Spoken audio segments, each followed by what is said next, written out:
This is a really fast, quickly growing movement among millennials. Something like 10% identify as a third gender. So that's a lot of people. And I would be totally on board with people identifying however they want if it didn't also include things like medical interventions, like double mastectomies, taking testosterone in a lot of cases. And in a lot of the cases, I think these are just young gay people who are struggling with that. I'm Dave Rubin, and this is the Rubin Report. As always, guys, make sure you're subscribed to our YouTube channel and have clicked that pesky notification bell. And joining me today is a neuroscientist who specializes in gender, sex, and sexual orientation, as well as the author of the new book, The End of Gender, Debunking the Myths about Sex and Identity in Our Society. Dr. Debra Soh, welcome back to the Rubin Report. Hi, Dave. Thank you for having me again. So I was checking right before I sat down to see when I had you on last, and it's almost 2 years to the day. It's 2 years to the week. And we were talking about much of the stuff that you wrote about in this book, gender and the whole LGBT letter conglomeration and identity and all of these things. And I remember when we sat down for the first time that a lot of people said, oh no, this trans stuff, this isn't real. Nobody really cares about this stuff. All these things, these are just made up things that only academics and you YouTubers care about. Flash forward 2 years to where we're at right now with your book coming out this week, and it's like, this is one of the biggest issues around. So I guess my first question is, it must feel pretty good to not be crazy, huh?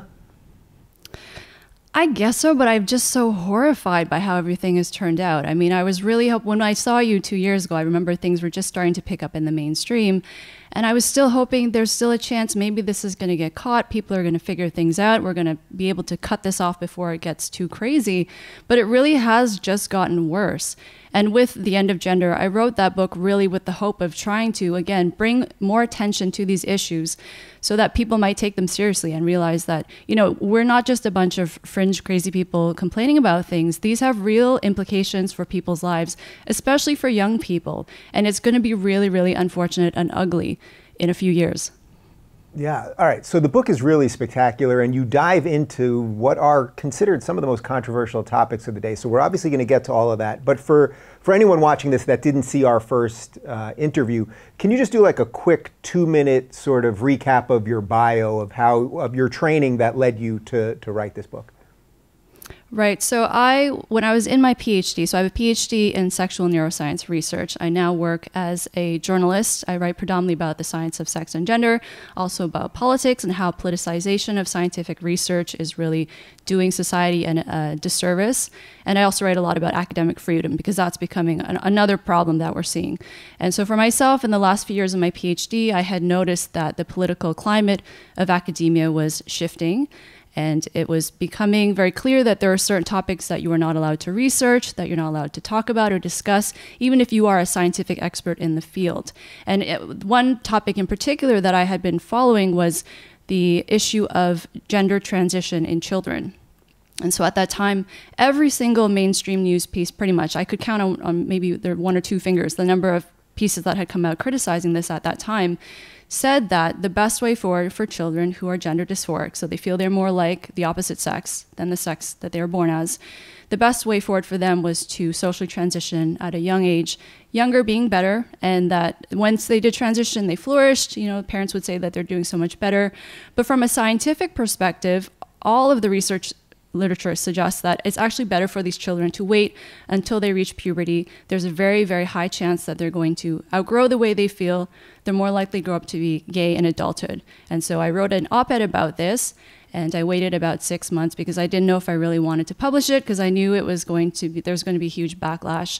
And I asked a number of my mentors and colleagues what I should do. And I remember one of my mentors said to me, I asked him, should I wait until I have tenure? Because at the time I had planned to stay in academia and I had a whole plan in terms of what I was going to do in terms of my research. And he said that tenure would not protect me in this climate. So I decided to publish that piece, and it was a difficult time. I'm really glad I did it. And I write in the book about, you know, what that process was like for me and what it was like being mobbed really badly for the first time. But once you get through your first mobbing, you're fine. And, you know, they can't stop me now. Yeah, it's funny because, you know, I've been through my own version of the mob thing, and I feel the same way. Once you get through it, you will survive. It's going to hurt, it's going to suck, all of that stuff. But once you get through it and survive, you will be stronger on the other side. Could you just talk a little bit, though, about the reaction from your colleagues? Because I think a lot of people can't accept somehow that academia could be this corrupt, that when you write a paper using scientific evidence saying that, you know, when you transition this young, it doesn't necessarily lead to a happier life, and you use data and evidence to support that, that you still get hit from the other academics. Like, I think people can't really, the average person who's not in academia can't really understand how that happened to academia. Well, I would say within sex research, which was my discipline, it really has been like a canary in the coal mine, because we saw these issues, especially left-leaning science denial. This has been an issue for decades in sexology, which is the scientific study of sex and gender. So most of us in sexology are liberals. I consider myself still to be a liberal. And I think my colleagues are just focused on doing good work, as they should be. So I wouldn't say, and not that you were saying this, but I wouldn't say sex research necessarily themselves are corrupt in why they stay silent. It's more that they know they already have a target on their back. Mm-hmm. Usually sexologists are dealing from science denial coming from the right, because usually not everyone on the right has an issue with sex researchers, but historically it's been more on the right. Now that it's coming from the left, it's like sex researchers don't know how to deal with it, because in a lot of cases it's people on the same side as you, and you feel as though, well, is this really as important as calling out when the right comes after us? So I think that's one layer of it. You know, it's very competitive in academia, and to get a tenure position is almost unheard of nowadays. So you're very busy, it's stressful. And then you have these other academics in other disciplines who are not scientific. Not to say that they all have bad intentions, but they're starting to take over. They're the most vocal, and they're getting a lot of support also, I would say, by mainstream news outlets. So as time goes on, it feels, I think, more and more like you have more to lose than to gain by speaking out. So why start speaking out now? And that's how we got to where we are. So one of the things that I'm really amazed by, and I've brought this up with a couple guests when I've talked about the trans issue, I've talked about this with Douglas Murray and with Rob Smith and a couple other people, is that in many ways the trans movement now seems almost perversely anti-gay, meaning that if you're an effeminate young boy, they would rather see you transition to be female rather than accept that you actually are just a gay male. So I also think, just for me personally, it's particularly weird because I played with G.I. Joes and Transformers, so no one thought I was gay per se, right? But I have friends that were boys that played with Barbies, and people thought they were gay when they were 5. And that if they now, even though they're maybe in their 40s now, if they were growing up now and they were 4 years old, 5 years old doing that, they would have been put through transition. And that seems sort of anti-gay, doesn't it? 100%. 100%. And myself, as we talked last time I was with you, I grew up in the gay community. I find this very upsetting. I have countless friends who have reached out to me over the years saying, you know, Debra, if I were growing up now, I probably would have transitioned, because this is such a common thing when you are a young child who is likely going to grow up to be gay. You tend to be gender atypical and have interests that are gender atypical and are friends of the opposite sex.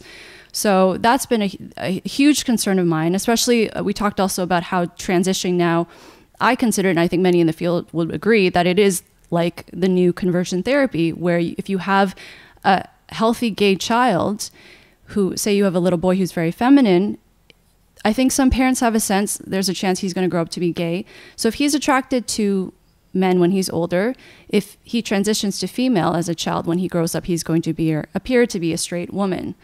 Mm-hmm. So that, I mean, and I think homophobia does play a role in terms of the parents who, not for all of them, but for some of them who are so on board with this and who are championing this movement. And then there's another layer, I think, of anti-gay sentiments, in that you have some individuals, some trans women, not all, who are saying, you know, if I'm a woman and I still have body parts that would be considered male, if you are attracted to women, you should be wanting to have sex with me. And I don't think that's okay either. I think it's totally fine if people are open to having, I think trans people do deserve love and respect, But I also don't think it's right to impose on people. Just like, you know, some people might not be into Asians with blonde hair, and that's perfectly their right. Yeah. Do you think it's starting the sort of hysterical nature of this, of what you just described? Like, you have to be attracted to me if this and all of those things. Do you think it's starting to backfire on them? Because I think most people, even conservatives that sort of, as you alluded to earlier, they don't sort of love talking about these topics. I don't know a lot of conservatives that don't want trans people. I don't know any conservatives, actually, that don't want trans people to be treated equally under the law or something like that. But I do sense that there's a real backlash now where the movement has gone so far that people are just like, you know what, forget this whole thing. Like, the whole thing is evil. And that's what I'm worried about, because when we group these letters together, I can sort of understand the people that are frustrated like that. I could see that. What really concerns me is where we are going to be going, what the next step is going to be in terms of what the outcome is going to be. And so we're seeing also this growing trend of non-binary, people identifying as non-binary. And again, that can be for some people a way of coping with the fact that they are gay or lesbian, and they are not yet able to accept that about themselves, or because it is easier to not identify as gay in society, because there is still homophobia. Yeah.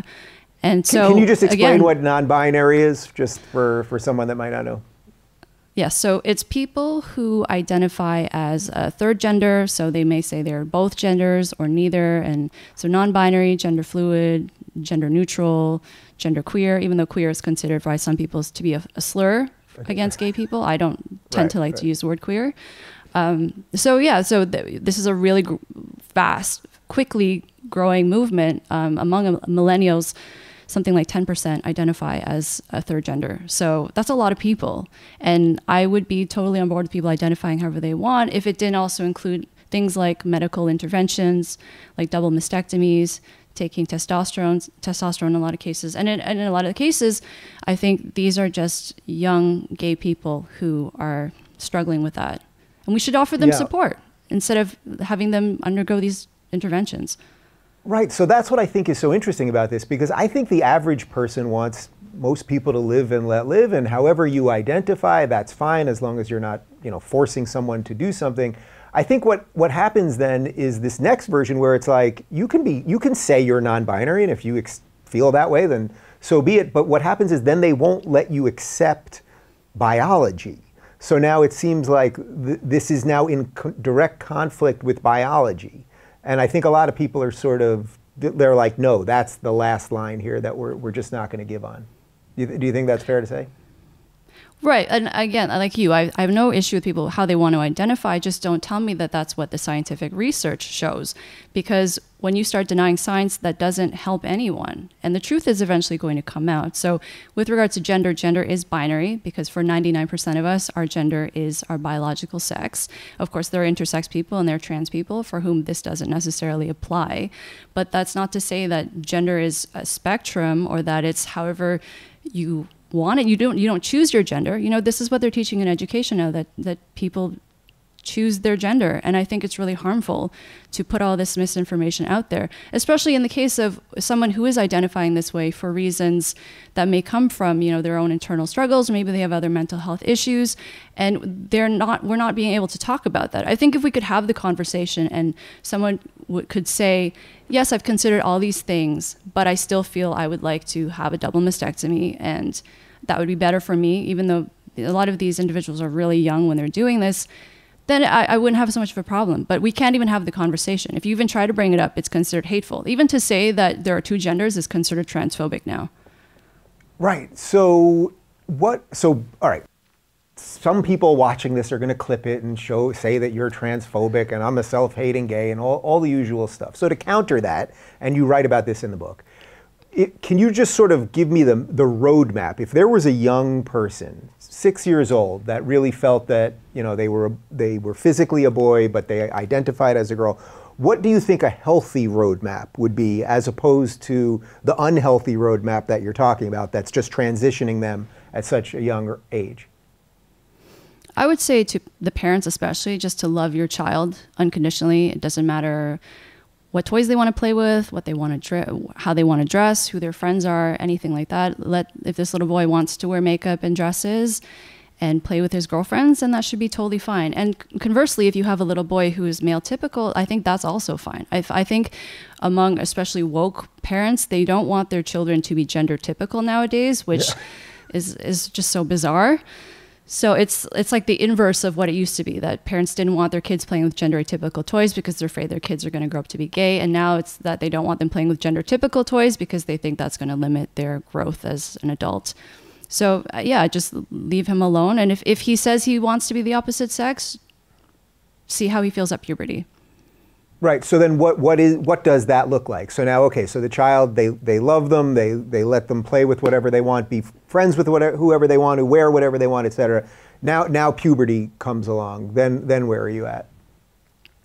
Well, what would normally happen, say what's been documented in the research literature, is children who are gender dysphoric, once they start having crushes on their peers, once they start, growing into their bodies, a lot of them realize, oh, this is actually pretty great. I like my body and I'm happy. The ones who remain dysphoric and persist, I would recommend seeing a mental health professional, or even prior to that point, if the child's gender dysphoria is quite severe and debilitating.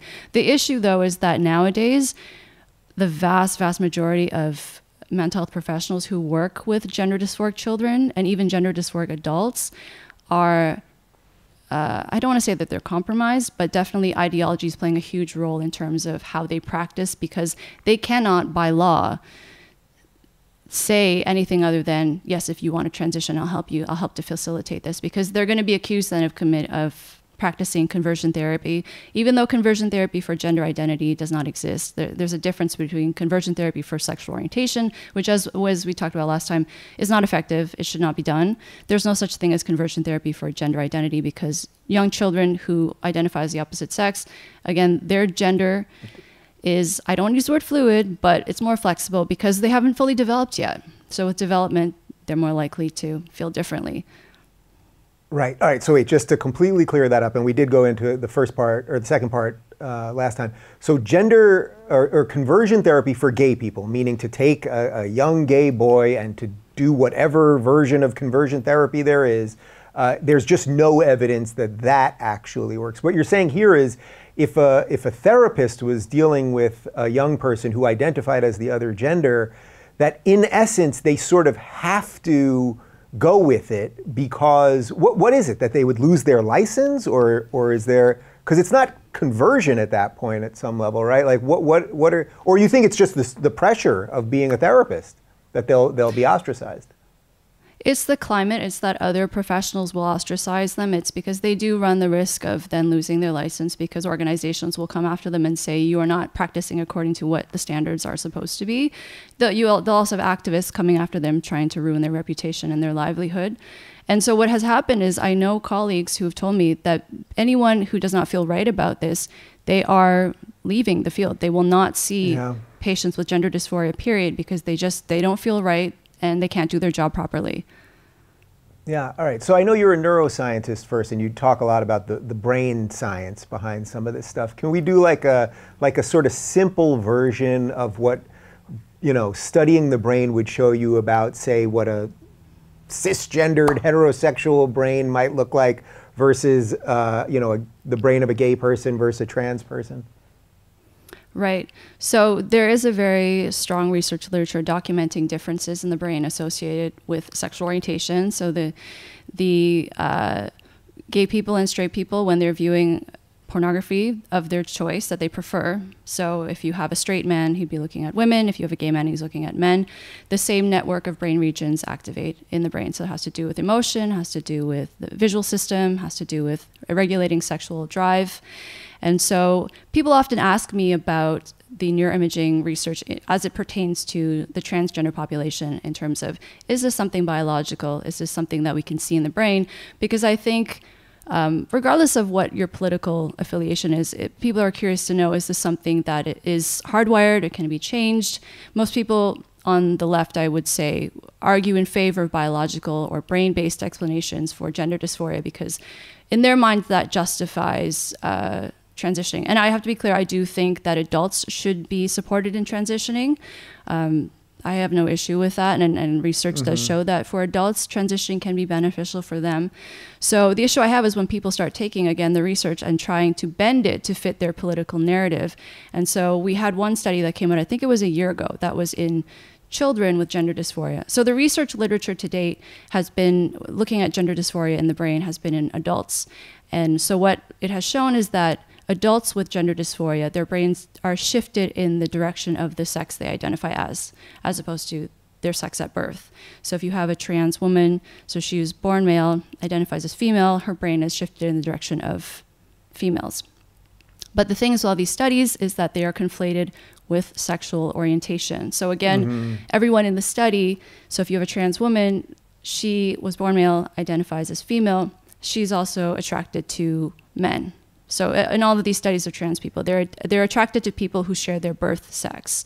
So from a sexological perspective, because it can get a little bit confusing, sexology, we consider sexual orientation for someone who's trans is based on their birth sex, as opposed to how they would be post-transition. So all this to say is with the kids, this study got so much media attention, people saying that gender dysphoria, see, it's in the brain, because they similarly showed that their brains were shifted in the direction of the sex they identify as, and this was taken to be support for early transitioning.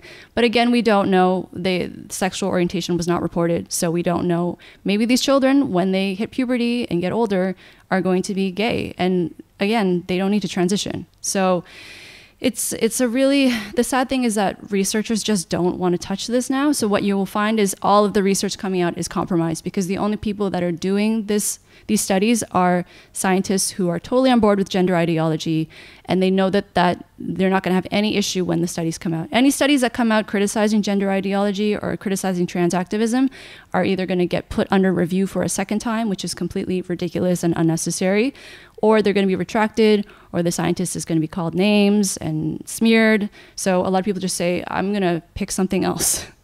Yeah, well, that's why I find what you do so fascinating, because it's like sex is always controversial, period, in eternity, in human history. Everything about sex is controversial. And then when you couple it with this new woke ideology, it's like I could see why someone like you would be worried, years ago about putting that paper out, or why the average researcher now is just like, I don't need the headache and I'm not going to do it.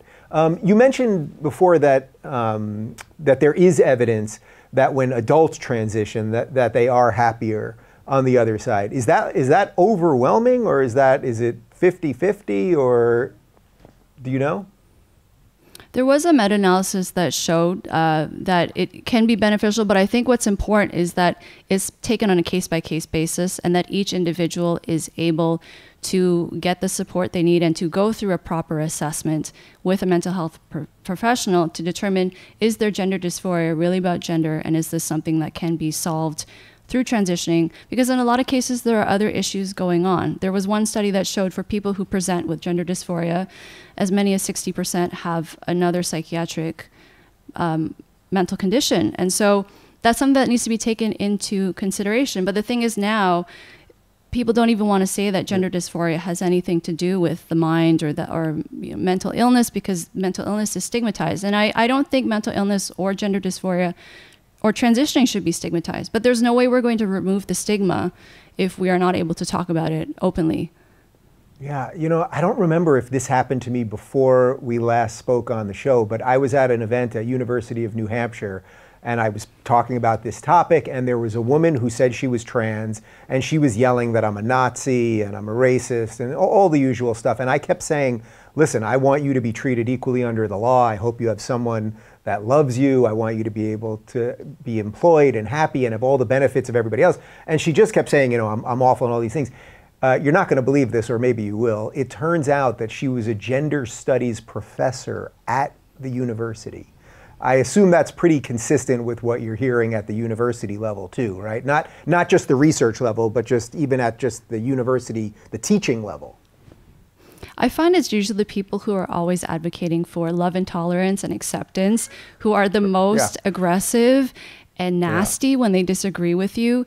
And so that's not to say that all gender scholars are like that, definitely. But I do find, I'm always amazed, because the whole purpose of being in academia is about debating ideas. I would think that's the reason you choose to be a professor, is you want to share ideas, debate with your colleagues. It's about vigorously disagreeing, and that's how you get at the truth. And that's completely taken off the table nowadays. Now it's about very much, there's only one way to think about an issue. And if you think outside of that issue, yes, you're going to be called a Nazi, you're going to be deplatformed, you're going to be smeared publicly, and they're going to try and get you fired. So it's really absurd, but I think it's not just in academia anymore, as we see everybody getting canceled now. This has spread to the mainstream. Yeah. Is it weird for you to be sort of in a political fight? Because that's not, you know, sex is political now, but like it's not really what your passion is. But you know, just from following you on Twitter, like you're in the political fight as much as I am at this point. I didn't ever think this is what I'd be doing. I really thought I would be a scientist. I've always loved to write, so I was hoping to maybe write one day, do a book one day, and the fact that I've gotten the chance to do one now has just been such a blessing, and I feel so grateful. But for sure, I feel it's something, I feel very strongly, and I've always felt very strongly about speaking my mind, and so I think it does make sense in a way that this is the direction I ended up going in, because I feel in this climate, you don't really have a choice. Either you're going to put your head down and stay quiet and just, you know, it's not worth it, or you're going to say, you're going to go through the multiple mobbings and say, okay, keep it coming then. Yeah. You obviously talk in the book, and you've sort of mentioned it here, about just the denial of what is actually presented in the research. Have you figured out any tricks beyond going on podcasts and talking about this stuff on YouTube and everything else to convince people that evidence actually matters? Because in many ways, I think what the left is throwing at us now is just sort of this anti-intellectual set of ideas. It's just, it doesn't matter. Like the more evidence that you show, in a certain way, they use that as proof that they are right because you're part of the patriarchy, or you know, you're part of the machine that they're trying to dismantle. Have you figured out any tricks to actually break through in a way? I generally don't try to change the minds of people who are on either extreme or who are extremely ideological, because I feel at that point there are comparisons being made to people who are extremely ideological and people who are in a cult. And I do feel in some ways it's really difficult to break through to someone, especially on the internet, unless you're sitting down with them face to face. Maybe that can make a difference. But I try to speak to the people who aren't really sure what they think, or they want to learn more. And I always appreciate when people go to the primary source. So, I mean, I'm sure you know how this feels. I get accused of quote unquote saying things all the time when I've never said whatever it is the person is saying that I said. This will be reported in newspapers. This will be all over social media. It's crazy to me. I don't know how someone can do that and feel okay about doing that, especially if this is something that other people are going to see publicly.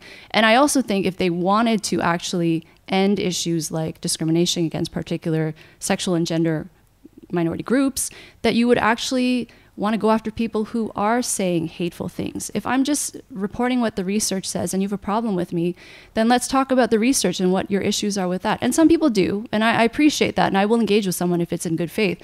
But if you are making things up and saying that I'm saying things I did not say, how does that actually help your cause? And so it makes me feel like a lot of people in this fight don't really care about the issues they say they care about. They care about clout. So I just generally, and I would say to your audience, also, if you are engaging with people and just trying to understand, that's totally great. I think you can only do so much. Do you think the liberals have enough juice, have enough energy, have enough of a sort of intellectual undergirding to stand up to this woke thing? I think this is sort of the new split that, you know, the sort of 30 or 40 of us, you know, that were loosely called the intellectual dark web, whatever it is now. You know, we were sort of warning about all of this stuff, and I see a real split occurring at this point, where there's some of us that sort of think that liberalism can somehow fight the woke thing, even though I personally see no evidence of it. And then there's the ones that are, I think, more in line with my thinking on this, which is that there's a lot of bridges to be built to the right. It doesn't mean that those guys are perfect all the time. And as you said, you still identify as a liberal, as I do as well. But do you think that liberalism in and of itself can withstand what seems to be happening right now? I think so, if more people start speaking up. And I do see, I'm actually surprised, because some of the people who said to me even 2 years ago, I'm not going to get involved in this. This is not going to benefit me. I don't have a dog in this fight. So, you know, let's just hope it goes away on its own. They are now saying this is really bad. I didn't think it was going to get this bad, and I need to start speaking up about this. How can I speak up about this? What can I do? So I do think the tide is going to turn. I just think it's going to get much worse before we get there. And my concern is also with all of the science denial and all of the denial of information, how is that going to affect our society and our knowledge and our growth, you know, because nothing good can come from denying reality. Yeah, well, we're in a constant denial of reality at this point. You're in Toronto right now. Is there any difference the way this is discussed, maybe from a Canadian perspective than it is from an American perspective, or has the internet just sort of leveled the playing field on that? I think the biggest thing, like what I tell people I know, is just to try to stay off social media as much as you can, because that really exacerbates everything. It doesn't matter where in the world you are. I think social media is really polarizing us. In terms of differences between Canadians and Americans, I think we're just as bad, or we're getting there. So don't worry. You're not alone. Yeah, we export everything. So the title, The End of Gender, I thought was kind of interesting, because it's like you're dealing with and unpacking all of these seriously complex issues related to identity and gender and everything else, but you're calling it the end of gender. Do you think that what we're left with at the end of this conversation, if we can truly have it honestly, is that gender won't matter, won't exist? What do you mean by the end? Yeah, let me clarify, because when I announced this, when I announced the book on social media, people got upset at me because they thought I was saying that this is like the very super woke, far left end of gender, and that gender doesn't exist anymore, or that gender is completely what you want it to be, and it's based in self-identification, and there's no tethering to biology or objectivity. And that's not at all what I'm saying, and I really want to emphasize. That's why I'm asking you. That's why I'm asking you. Opposite of that, I'm saying gender is very much biologically based, and it is the misinformation and denial of science and denial of biology and denial of evolutionary psychology that is leading us to not have a proper understanding of gender, and that's why I see its demise. Yeah. So paint the picture that turns some of this around, besides just some people getting braver, like the political part of this even. I mean, when you see at this point all of these, you know, the LGBT organizations that at this point I think are just basically using gay people to now push the gender stuff. I mean, what has to happen to them? Are there nonprofits that are fighting this from a correct scientific perspective? Like, what has to happen now, really? What I see happening, and I actually have a line in the book where I say I'm appalled, and I love the gay community, and I have many gay men who've reached out to me over the years, complete strangers, who say to me, thank you for saying what you did, because I was one of these children. I actually had one individual reach out to me, tell me around the time my first op-ed came out, he said, I was thinking of transitioning, and I read your op-ed and I decided to wait, and I'm so glad I did. Wow. So there is a line in the book where I say I'm appalled at the number of gay men who are in support of transitioning children, because this is leading to the extermination of gay kids. And what I really think is going to happen, and this is so unfortunate, it makes me so sad, is that these kids are going to be changing their minds in a few years. I say 5 to 10 years. So what is this? This is going to be August 2020 when this comes out. So give it 5 to 10 years. There are going to be so many kids who are saying, why did my parents let me do this? Why did medical professionals let me do this? They are going to have issues from being on hormonal treatments, from surgery. I'm already seeing all of these young people, these detransitioners, and it really breaks my heart. And no one is listening to them, and no one is taking them seriously. And there are going to be tons of class action lawsuits. And I already see good clinicians in the field who are concerned because they know it's coming, and they feel at a loss, because we've been trying to raise attention and get people to take us seriously, but they just call us transphobic. Right, and by the way, it's not just the personal issues and the medical issues and everything else. There's going to be an insane amount of legal issues that pop up there. I think there's going to be kids, they'll be young adults at the time, that are going to start suing their parents. I think they're going to start suing the doctors and probably everybody else involved. I'm sure there are lawyers looking at that right now. There's got to be, right? And I would say to your audience too, because I'm sure they have been following these issues as well, pay attention to the people who are most loudly and proudly embracing this and saying this is great for the kids, because when this time comes, they're going to turn around and say, we had no idea this was going to happen. And they're going to pretend that they had no idea when they are coming after those of us who are speaking out about it. I know. It's a little weird to be ahead of the curve, isn't it? Because you kind of feel like you're behind it sometimes as the things start to come true. I feel the odd thing, and when I was writing this book, I felt the whole time, it was a very emotional process for me, because it felt very much like those of us who see it, it's like we're able to see the future, and we're just trying to scream as loud as possible to get people to pay attention. Don't I know it? I know it. You just mentioned the detransitioning part of this. Is there a lot of literature, or a lot of research on that as far as how many people have done it? Are they happier after? Are they suicidal after? I mean, what do the numbers look like on that? There was one study in Sweden that looked at people who had transitioned and then changed the marker on their legal documentation and then changed it back. And they found that about 2% of people who had transitioned changed back. But the thing is, not everyone who detransitions does it legally. And also the data collected for that study, it finished at around 2011, I think it was. So that was before this huge influx we see of young people, especially young women, identifying as male. And I've written quite a bit, and in the book I talk about rapid onset gender dysphoria, which is this phenomenon of young women who are very quickly identifying as male, wanting to transition to male, taking testosterone, again, getting double mastectomy. When they were very gender typical as children, it's usually very out of the blue. Usually they have other mental health issues like autism. For a lot of them, they have sexual trauma that's not being talked about. And so we don't yet have the data for that. We don't know what that's going to look like. Although there is one county in the UK where hundreds of detransitioners are coming out and saying, I have autism, I'm lesbian, and why didn't professionals, do what they should have done, which is ask me questions. Yeah, I can't imagine discussing anything almost more controversial than that. You couple this sort of rapid transition with autism, and then you get, people to try to talk about that. It's like, no one's gonna, you could see why the average researcher would just be like, no way, I'm not doing this. No, and it's difficult enough to get a study published. You have to get funding for in the book I talk about a number of situations where researchers have gotten approval and they've gotten money to do their study, and still they have to deal with all these extra roadblocks that pop up, or people coming after them and threatening them. So at the end of the day, the science is taking a very unfortunate turn. I think we're going to look back on this period with a lot of horror and disappointment, but I'm hoping that the outcome is not going to be that terrible if we start speaking out about it.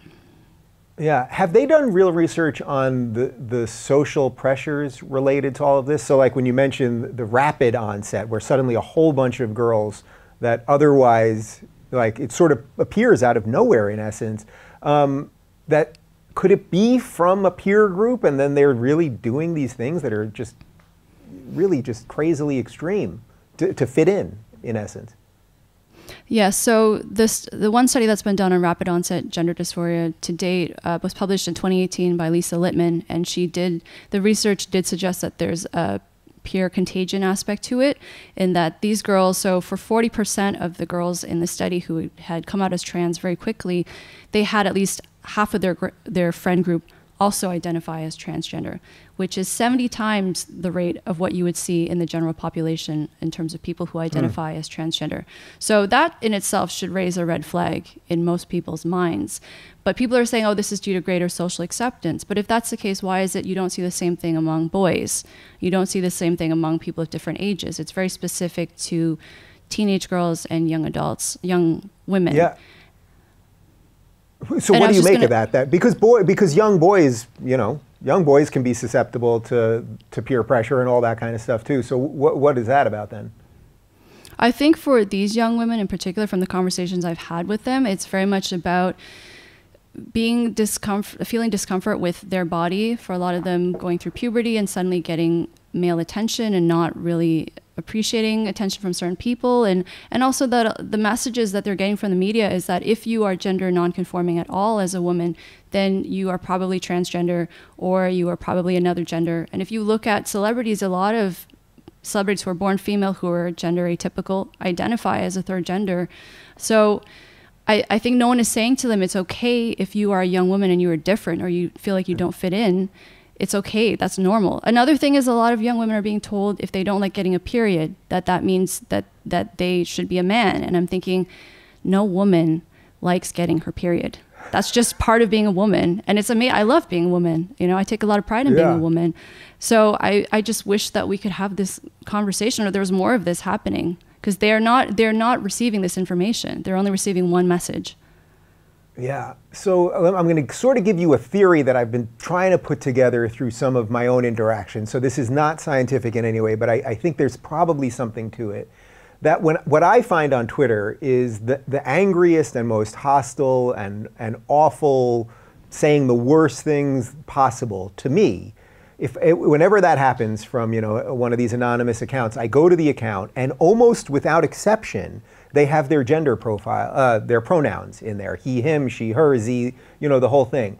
And I do think there's a sort of connection between, I want to be very clean about what I'm saying here, that there's sort of a connection between knowing who you are and knowing reality as it is and then being happy or functional or something. Can you clean this one up for me? Because I haven't fully pieced it together.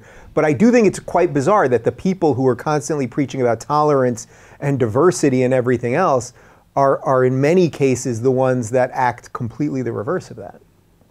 I think part of that could be because gender is so trendy nowadays, and it's because people are given attention and praise for identifying in a way that is different from male and female. I think for some people, and this is not to say that everyone who identifies as something other than male or female, or anyone who doesn't identify as their birth sex, has mental psychopathology, but I do think for some people who have pre-existing psychopathology, they're latching on to gender and this movement as a way to bring about meaning in their life or as a way of feeling good about themselves. And so anyone who questions that, they take that very, very personally and very deeply. And I think that's part of why they lash out in such a horrible way.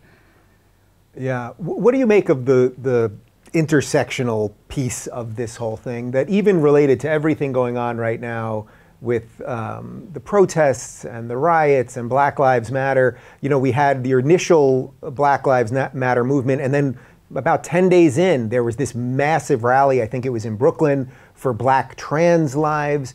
And I never heard anyone that had a problem with Black trans people. I mean, these things have all become something that's not quite what they are. Can you explain sort of the intersectional piece of this? How they all kind of link together? I'm not a fan of intersectionality, as you probably know. So I just see it as a way for people to further promote their own personal agenda. I have nothing against wanting to protest for trans lives or Black trans lives or anyone's life or Black lives. I'm all for it. But it's when you start being authoritarian and starting to shut down scientists, right? They had a day where this was not about Black trans lives, but they shut down STEM for a day in the name of fighting racism, which makes absolutely no sense to me.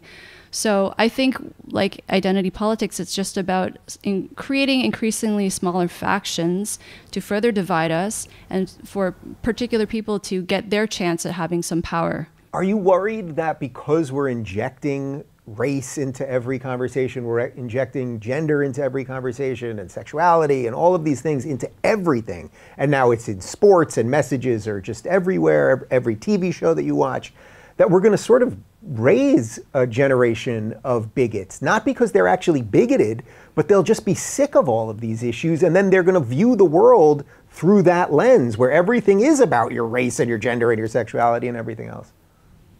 Yeah, that definitely concerns me, because for me, and maybe I have an old school view of things, but to me, to assume that the way someone looks or that their race says anything about the kind of person they are or the way they think or their capabilities, that to me is racist.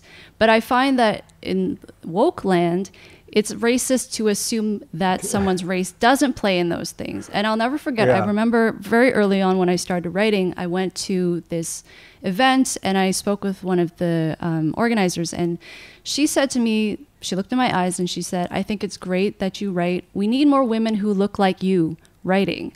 And I thought, to me, that sounds a bit racist. But then I realized after that what she thought this was a good thing, like that she was praising me because she was saying, you know, I guess there aren't many Asian women who are journalists, but I don't want to be considered a good journalist because I'm Asian or because I'm a woman. I want it to be because my work is good. And I think that's what it should be about. Your value as a human being should be about who you are as a person, not ticking off certain boxes.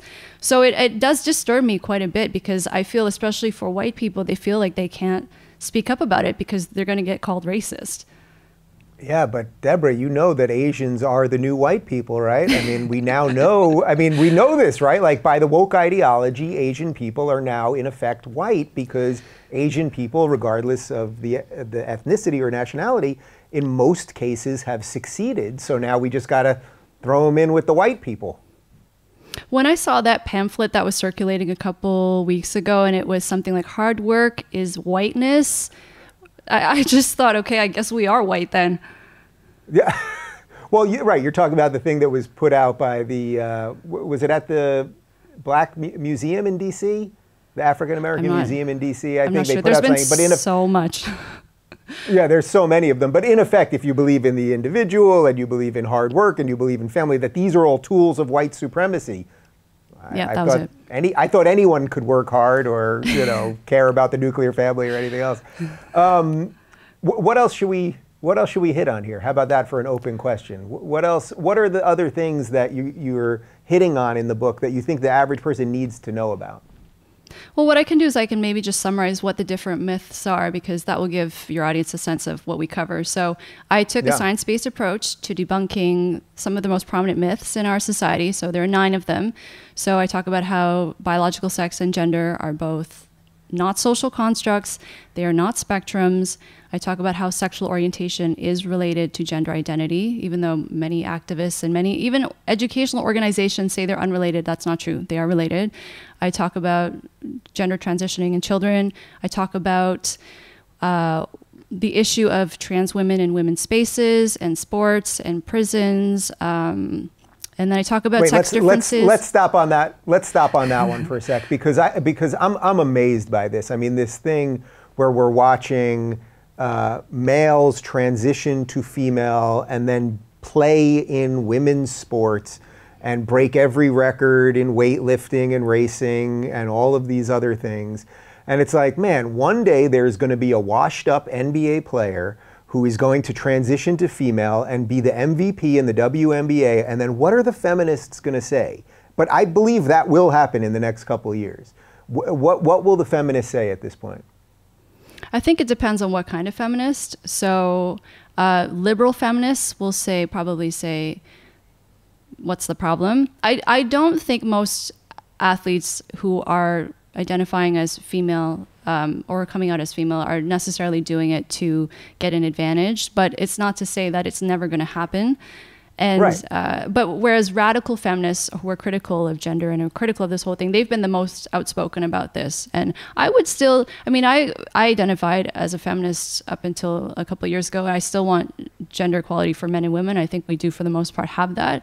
But feminism, I've been critical of feminism just because I think it has lost sight of its main goals. And so radical feminists, have joined hands with conservatives, which would have been completely unprecedented, to say this is not fair. And to consider, again, I think I have no issue referring to a trans woman as she, referring to her using the pronouns she'd like, and give her respect and legal protections. But in something like sports, or say mixed martial arts, which is one of my favorite sports, you cannot pretend that there are no differences at all between trans women, even after transitioning, and women who are born women, because someone can get very badly hurt or even killed in a fight. Is the irony then that I guess the radical feminists, would they argue that there should just be no women's sports at that point? If gender is just a social construct, wouldn't they just say, okay, well then there shouldn't be any women's sports? But then unfortunately what they would what they would end up with is that there would be no women in sports, or very few women in sports? Wouldn't that be the end outcome? My sense, I'm not a radical feminist, so I don't want to speak for the community, but my sense would be because they don't deny biological sex being real. So they would say women deserve to have equal opportunities, and trans women they don't consider trans women to be women because they were born male and they've been, in their eyes, socialized as men. So there's no way that they can understand what it's like to be a woman. But and from my understanding, radical feminists are in favor of sex segregation in terms of sports, because that's the only way that women have a fair chance. It's not that women are less capable, it's just that's the reality with biology and reality. Yeah, and reality. Well, speaking of reality, did you see the video? Joe Biden was at the LGBT Equality Forum, and he said that it's not what gender your birth certificate says that should decide what prison you go to. It's what gender you identify as, meaning that you could just say, okay, I'm a woman. You could be a male murderer, say I identify as woman, and then they'll put you in a female prison. I mean, stuff like that must make your head explode. Well, I did see that, and I remember thinking, I wish that they had someone who worked with forensic populations to speak to this, because that's definitely not a good idea. And I have worked with sex offenders in the past, both in a research and clinical capacity. And we used to have a saying, how do you know a sex offender is lying? His lips are moving. So I think, as with anything in these issues, they have to be on a case-by-case basis. But, I detail in the book a little bit more about what I specifically think should be done and how we should approach these issues. But it's just, it's really become a question of, are you on the left or right? And people basically state what they think their side wants them to say on these issues. Yeah. Are there any other myths we should hit on? In the book, so the last few are sex differences in sex and dating, because there's so much misinformation. Young people are totally confused and have no idea how to go about dating nowadays, so I offer some advice.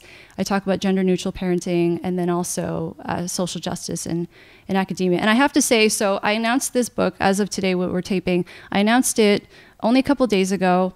One very prominent columnist in Canada, Barbara Kay, she wrote a review about my book.